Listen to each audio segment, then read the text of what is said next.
Igbo questions for daily use with mixed language. Igbo, English. Kedu ihe na-eme ebe a? Kedu ihe na-eme ebe a?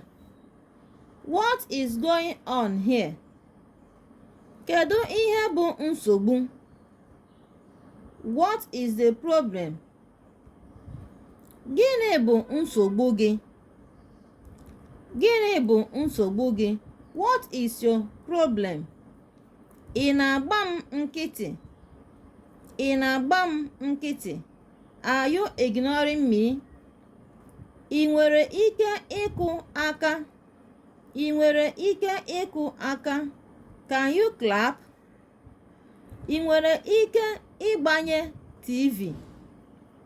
Can you turn on the TV? O nwere ihe ọzọ ị na-achọ? O nwere ihe ọzọ ị na-achọ? Is there anything else that you are looking for?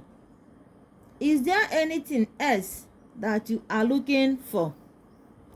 Ị nwere ike inyere m aka nweta ọrụ? Ị nwere ike inyere m aka nweta ọrụ? Could you help me get a job? Could you help me get a job? etc. and many others. Bye. Please share this video, okay?